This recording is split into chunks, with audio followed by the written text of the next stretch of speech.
Yep. So now, after the Macau presentation, we would like to invite our second keynote speaker, Rupali Gupte, who is joining us from India. Rupali is an architect and urbanist based in Mumbai. She is a co-founder of and professor at the School of Environment and Architecture, a partner at BART Studio. BART Studio was a contributor to the Future School at the Korean Pavilion, and Rupali is a contributor to the publications Expansions, edited by Hashim Sakis and Ala Tenier for the 17th Venice Architecture Biennale. Her work involves research on contemporary South Asian architecture and urbanism with a focus on housing and urban form, tactical spatial practices, and the role of gender in shaping habitation.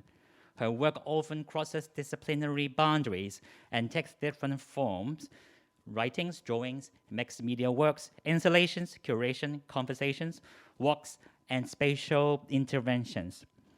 Her works have been shown at the 56th Venice Art Biennale, Sao Paulo Biennale of Art and Architecture, Seoul Biennale of Art and Architecture, and galleries and museums such as MAZBA Barcelona, MAAD Museum Lisbon, Devi Art Foundation Delhi, Mumbai Art Room and Project 88 Mumbai, amongst others.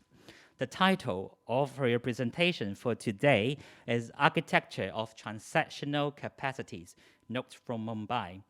So please give Rupali the big round of applause, and please take it away, Rupali. Hi. Hi.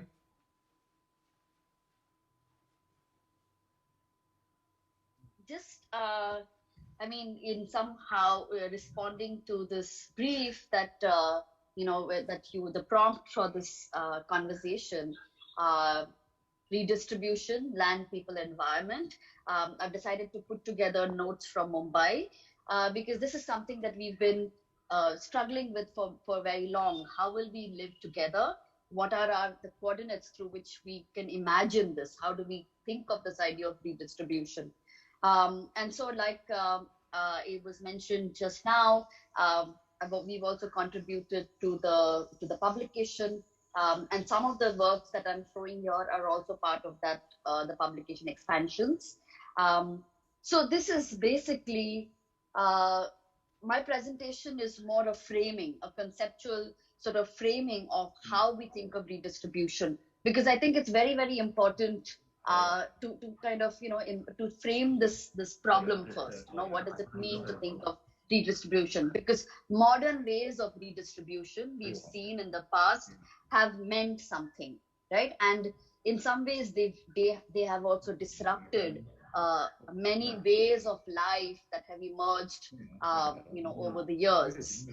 So I think one of the things that is important for us to understand while we think of this idea of redistribution is that the tools we have to think of this idea of redistribution, the idea of futures, the idea of space, cities, has been so far coming from two disciplines, the discipline of cartography and statistical ethnography, which has given us, again, two tools to think of: maps and statistics, and also standards that come from there. But this is something that we argue, that what happens is when you see spaces, cities, architecture through these cartographic tools, there is a limited imagination of how life is understood. And in that sense, spatial configurations are understood. So I think that's the kind of frame. And hence, what we suggest is three terms to rethink our ideas of space, okay, for the future. So it's not moving ahead. Is my slide not moving ahead? Oh, okay. So I'll give you an example. So this is for example, this is the development plan of Mumbai, and it is made up of a series of lines, as we know maps are made of, right? So you see a line for roads, you see a line for plot boundaries, for building boundaries, and this is again series of Asian contexts that you see. You go closer into the city, they're not that those crisp lines, right? These are blurred lines, they're corroded lines. And so that's something that you'll see, that this kind of single line is actually made up of 5 layers or 6 layers sometimes. So there's the housing at the back, it's called a tall housing. And at the bottom is there's a shop. In front of the shop is a small property which is only 1 foot wide, and we call these 1 foot shops. And then there's a range of hawkers in the front who are selling their wares, but also in some kind of relationship with the shops behind. And there's often another kind of layer, the homeless who are taking care of these spaces. So these are the layers that you see. Often you'll find that the hawkers also have a relationship with the street building at the back, where they will keep the wares at night in these places. This is another example of an urban form that has evolved over years. Again, you'll see that the tenement itself is really small. Okay, this is so for example, if you see my cursor, that's the room. So these are generally sometimes 2 rooms, one behind the other. There's a corridor in the front, corridor at the back, and there are these series of bridges that connect. Okay, but what is interesting is that the house, though it's small, is a porous house, and that is again something that has evolved over years in terms of developing a relationship. And again, if you look at it from the framework of statistics, the census document says 57% people live in 1-room tenements. And so immediately when you evoke the statistic, it means you demolish these buildings, you can have incentives given to developers, and you will build new buildings in this place, right? So there's a pressure to kind of redevelop these. However, if you see this, the form of the house that has evolved is this kind of very interesting a porous house. So if you look at this, there are corridors in the front. Those are the bridges that connect. There's often furniture that is lying outside, which doesn't belong to anyone. It's orphan furniture and becomes the commons. It's somehow shared by everyone. And you'll find all kinds of spaces emerging there, which people live in. So these are the bridges where you see people hanging out.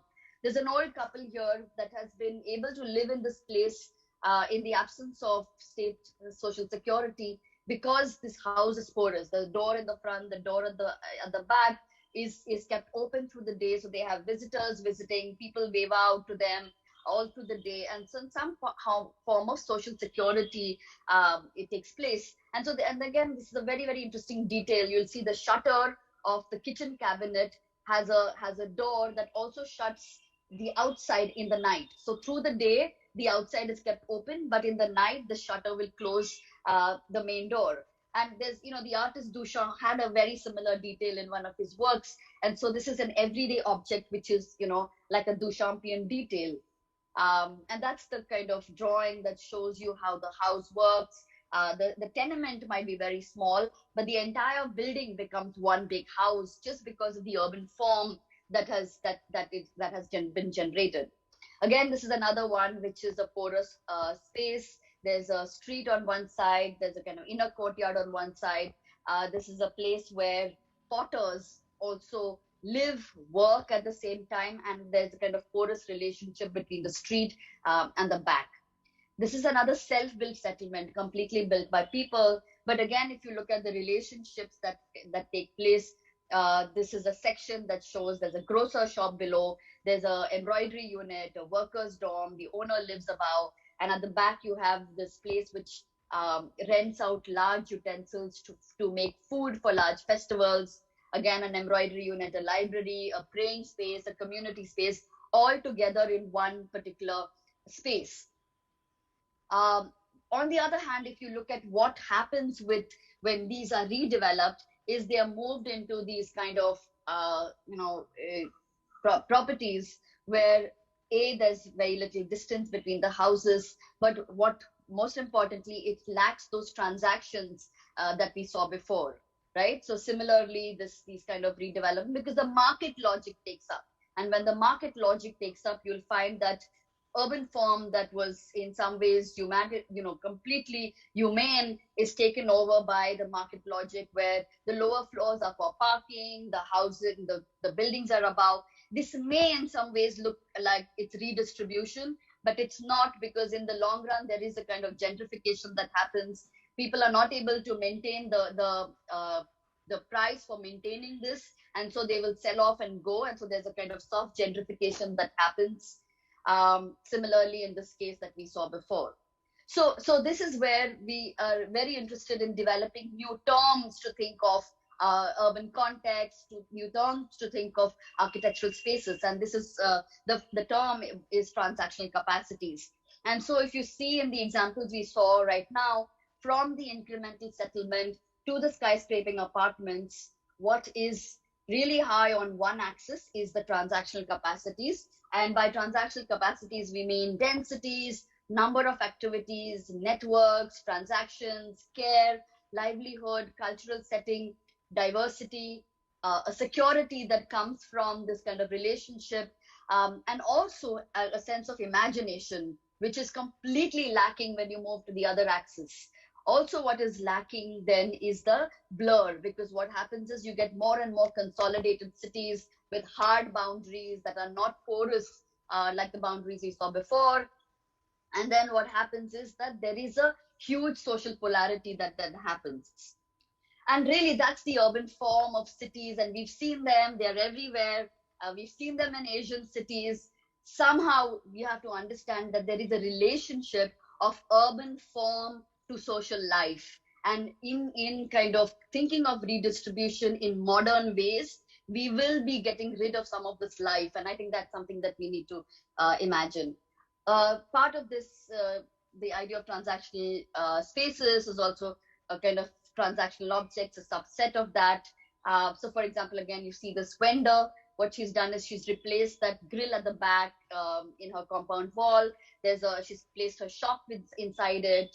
Or then this device that you saw is also a transactional object. Or then these ones, which is, you can see the central photograph, there's a shop inside a shop. Now, what happens when you have a clear map, a kind of GIS map that clearly shows what attributes are? Here is no sense of clear ownership. You have a shop inside a shop, which is kind of coming through with kinship relationships. Now, how do you even attribute, this relationship on a map? And again, this is a 1 foot shop. That's a cupboard shop.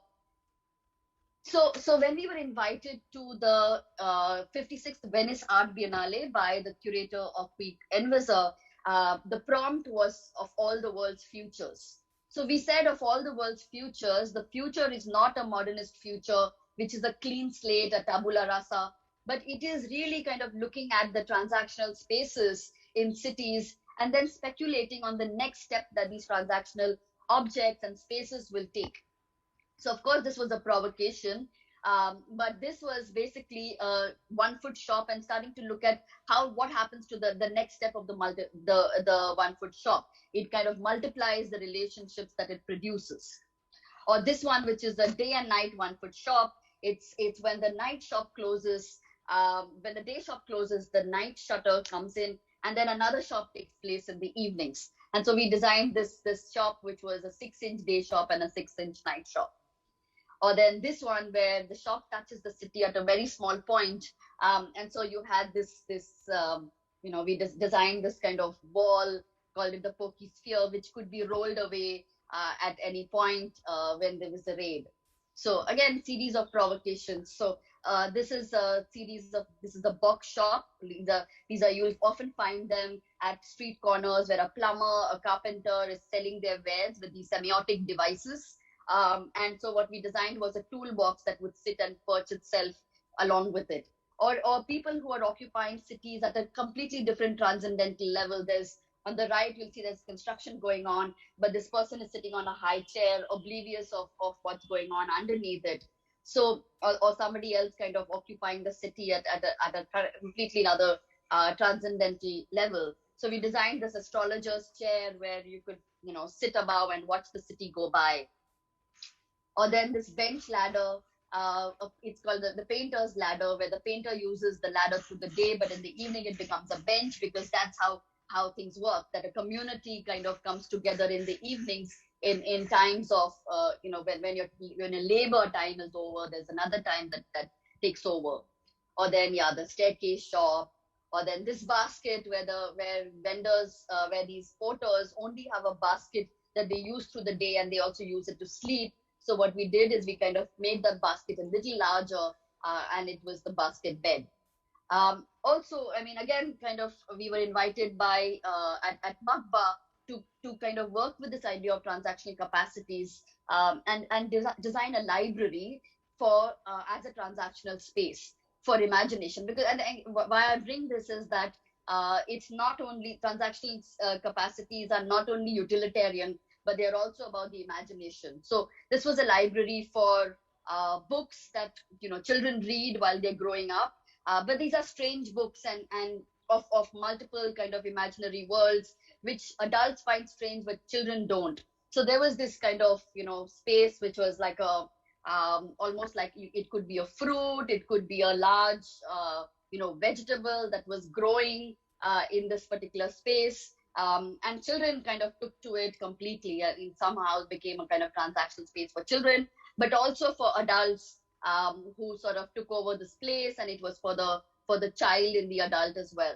So what I want to say is that transactional capacities become a very, very important tool to think of urban space through, or architectural space through, and they're about increasing the transactions that are already there rather than a clean slate and building completely anew. So the other term that is related is the term settling. Okay, and again, this is a provocation that I would like to bring to the table, that that city is not a project. City is a set of relationships, and these relationships come through with slow settling. Okay, so the image that we saw here, where you see 5 layers, these layers are really kind of what constitutes the relationship between people. And these have been established over years of the settling. So, for example, when a bridge like this comes up in the city, it's an infrastructure project that comes up. It is built for efficiency, but then you start seeing the underneath being taken over by people hanging out. There's a picnic that is happening on the bridge. There's a playground that takes place. This is another interesting example, again, a sanitation project. Okay, there's a slum sanitation project in Mumbai, built with World Bank money, huge amount of financial networks. And but on the other hand, and what happens is that it looks like it's something which works, a kind of large project. It ticks all the boxes in terms of social infrastructure, what it means for redistribution, because now you provided an infrastructure for people who cannot afford, for slum tenants. But in the long run, what actually happens is that this breaks apart, because there's people are not there to maintain it. There's no sense of ownership.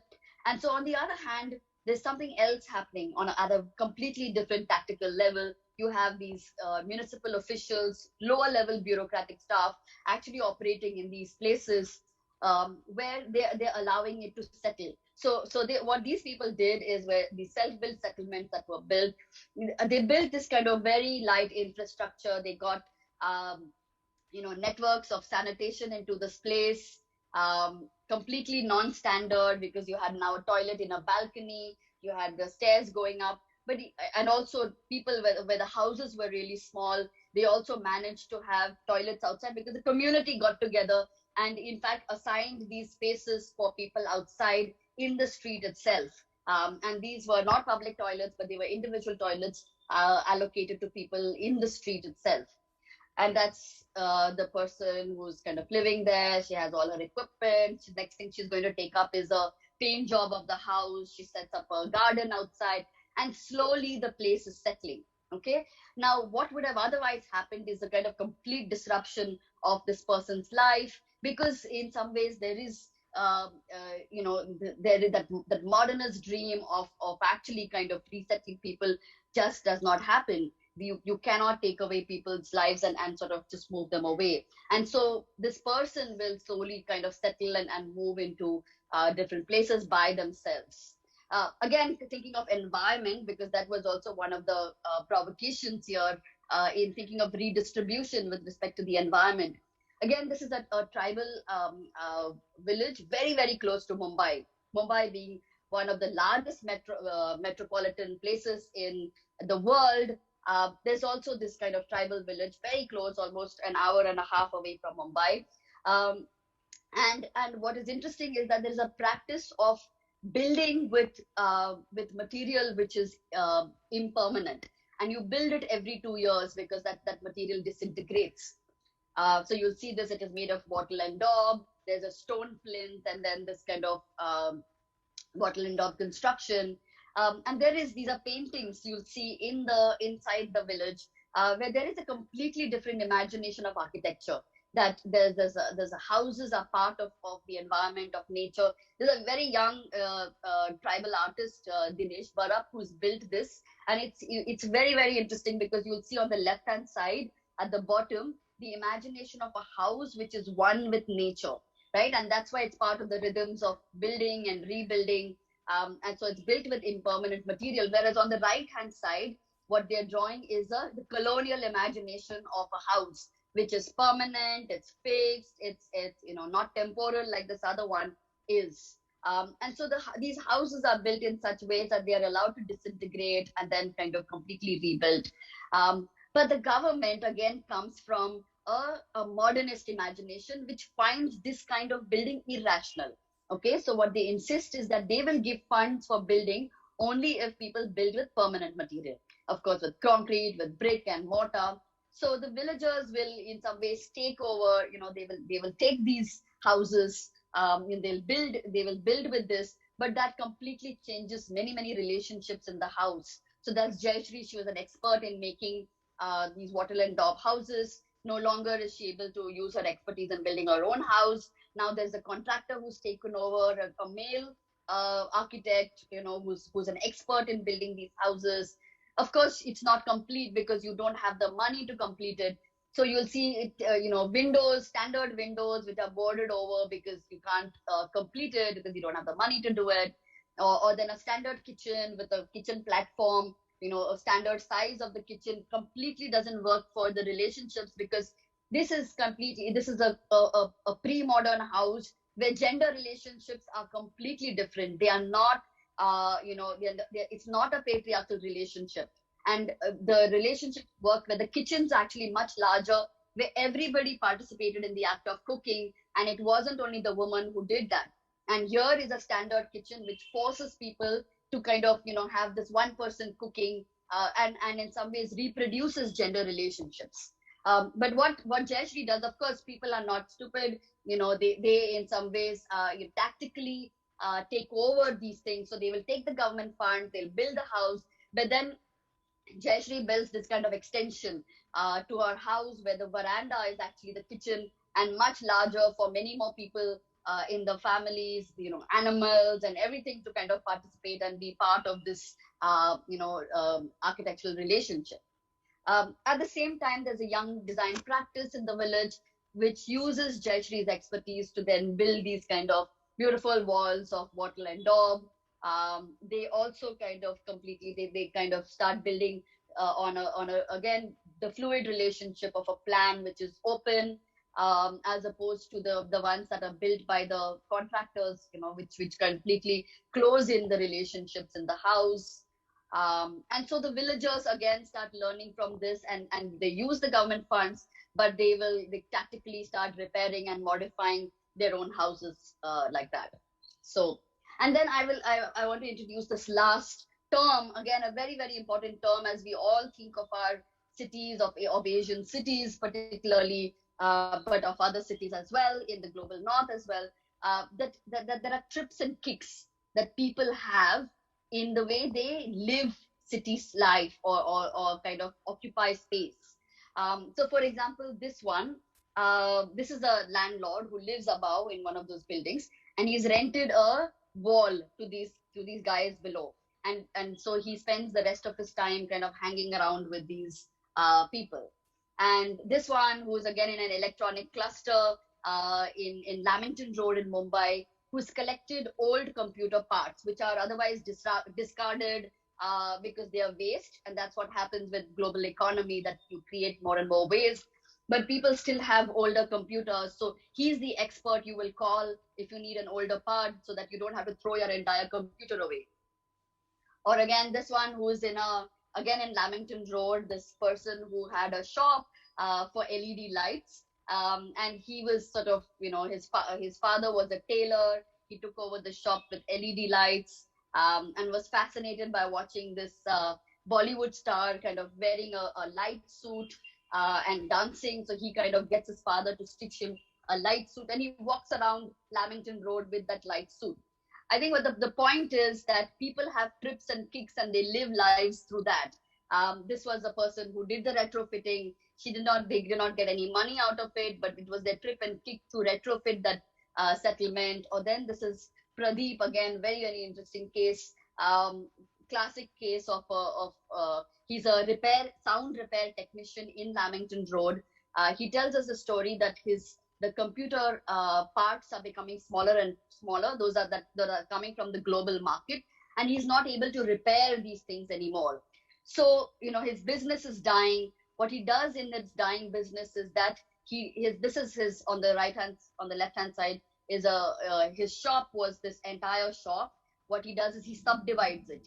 Keeps this his shop and makes this his warehouse, which he rents out then, and that's how he gets his money.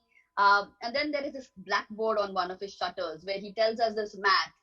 A gentleman visited him and told him that, this is really kind of the math that tells you that he's stupid to have a place, to retain this place in this. If he keeps the money with a bank and retires, he will, make much more money. But he says, why should I do that? Because I enjoy doing what I'm doing here. And this is something that we do not understand, that people enjoy cities, right? And what is then the architectural form and space that you generate to facilitate, to afford, as the theorist Clifford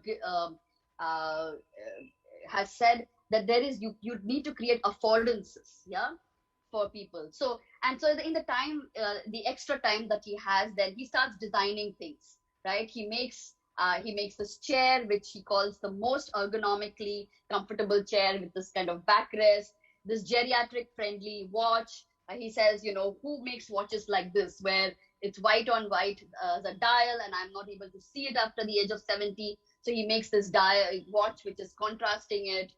He makes these pens, which he says are in disguise, because when he goes to the bank, people steal his pens. So he kind of uses scrap material to redesign and makes these pens which people don't recognize as pens. So he says, if they don't recognize as pens, they will not steal them.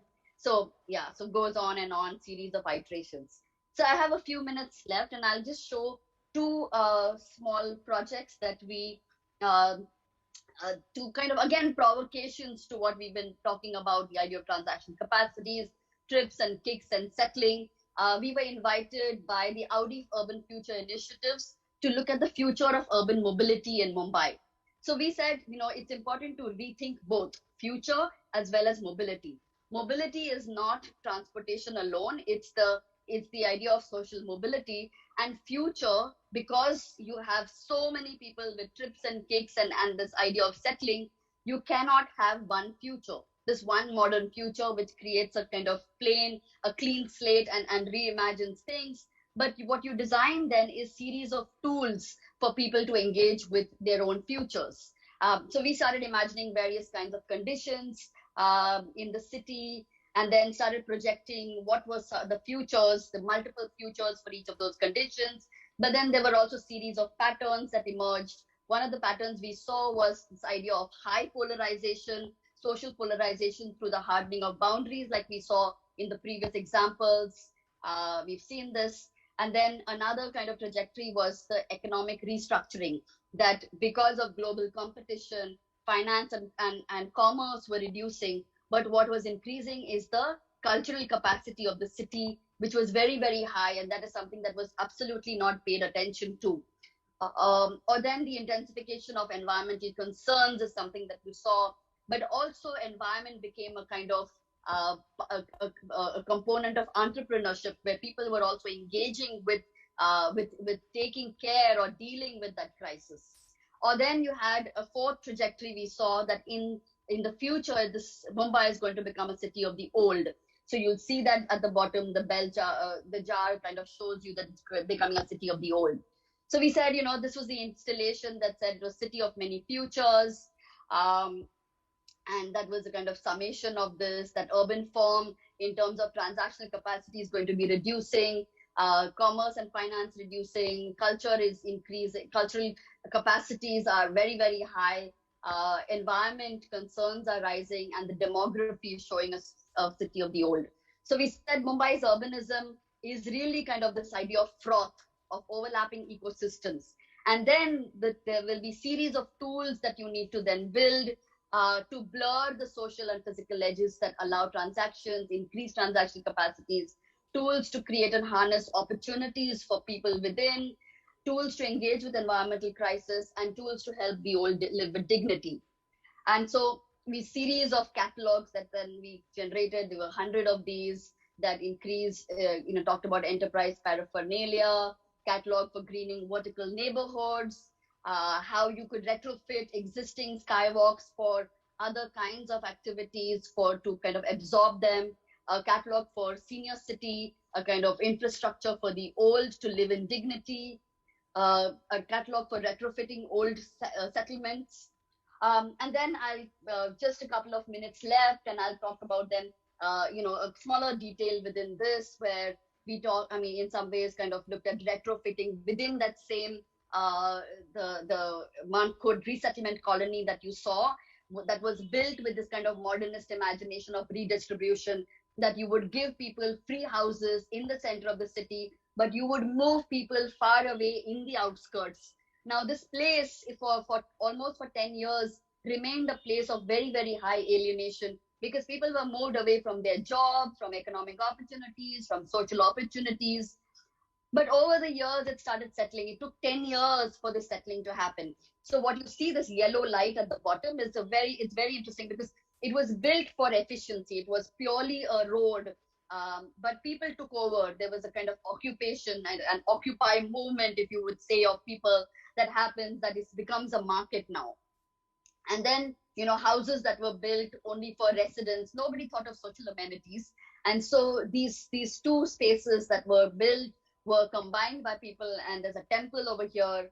Or then this shed was built again by people for various activities. And we found this shed in this dilapidated state, but we realized that there were all of these people who were in the, there settling this place. They are the ones who had kind of, built that shed, and they were kind of helping it settle. It had got dilapidated over the years. So we did this workshop. We said, we kind of took up that shed. We said we'll retrofit it, did this workshop, built this little kind of intervention, a space for a multi-purpose space, a library, a kind of open scripted place for many different things to happen. That was a kind of intervention, worked with this kind of the recycling industry, one of the largest recycling industries in Mumbai, worked with people who are already engaged in kind of, creating all kinds of process of retrofitting. It was called R&R, a kind of fun, a take on this word, rehabilitation and resettlement. Now it was rock and roll and read and recite and all kinds of things. That's how it settled. It's kind of camouflage from outside. So that's the day of the opening. Series of processes of, series of smaller spaces, transactional spaces for people, a kind of furniture that becomes multi-purpose, a railing that becomes a bench. You can kind of watch from above, a screening happening, children's, what is called a balwadi, a kind of morning school, or the library kind of completely crowdsourced, and sort of growing, and then the kind of garden being built outside. So yeah, I think I'm exactly in my time. So I'll end here. Thank you. Thank you very much, Rupali, for your wonderful presentation on transactional capacities, which is not only about how many people a space can house, but also the amount of activities and relationship that can be allowed